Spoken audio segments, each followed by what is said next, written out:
ये एक ऐसा जख्म है, ऐसा दर्द है जो कभी नहीं भूलेगा। और मेरा विशेष तौर पर आने का मकसद बहुत दिल पक्का करके आने का था। मुझे इसमें कोई राजनीतिक, कोई इसमें ये मन में नहीं आया कि मैं पोस्ट पे हूं तो मैं जाऊं। महिला होने के नाते और सबसे ज्यादा कश्मीर की बेटी होने के नाते, क्योंकि जो दुख आज उसने, इस माँ ने झेला है, वही दुख मैंने अपने बचपन में झेला है। आज भी वो दिन मन दहला देता है, रुला देता है, जब मेरे माता पिता का भी इसी तरह देहांत हुआ और मैं बहुत छोटी थी, 8 वर्ष की थी। और आज भी हमारी वो जमीनें उन मुसलमानों ने कब्जा की हुई हैं। जमीनों की लालच भी नहीं आती अब तो, जहां माँ बाप खो दिए।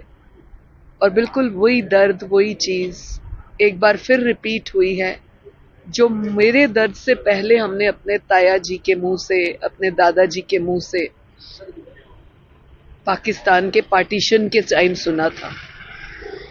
4 वर्ष 4 दिन का विवाह जैसे इस बेटी का है, इस बच्चे का था, इसी प्रकार का 4 दिन का विवाह मेरी बुआ का था, जब पाकिस्तान से वो निकल कर आए और उनको मुसलमानों ने खंजरों से मारा था।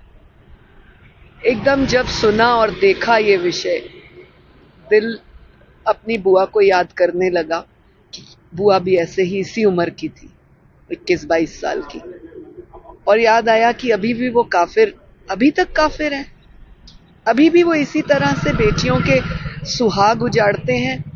आप चैनल्स के माध्यम से एक कश्मीर की बेटी होने के नाते और उन सब दुखों को झेले हुए होने के नाते 2-2 बार मैं अपने देश के गृह मंत्री अमित शाह जी से, अपने प्रधानमंत्री जी से हाथ जोड़ के निवेदन करती हूँ कि और बेटियां हमारी तरह ना छोड़ी जाए, इस तरह का दर्द और ना दिया जाए। और मैं इस बेटी से कहकर आई हूँ, उसकी माता जी से, कि कुछ दिन आपको ये दर्द तो झेलना ही है, लेकिन ये जीवन भर का है। महिला आयोग के दरवाजे, सरकार के दरवाजे आपके लिए हमेशा खुले हैं। जब जिस जगह ये बेटी हमारे साथ, मेरे साथ जुड़ना चाहे, मैं उसको सीने से लगा कर रखूंगी, उसको अपने साथ जोड़ूंगी, ताकि उसे हिम्मत मिले कि और कितनी बेटियों के साथ ऐसा अन्याय हुआ, वो खुद एक प्रेरणा का स्रोत बने, क्योंकि उसे पूरा जीवन निकालना है। मेरी उसके पिता, माता, दादा से बात हुई। उस बच्ची की हिम्मत नहीं है बात करने की, परंतु मैं कुछ दिन निकलने के बाद एक बार पुनः उस बेटी को मिलने आऊंगी। जो कल आज वहां पे बमबारी वगैरह हुई है, उसको कैसे देखते हैं?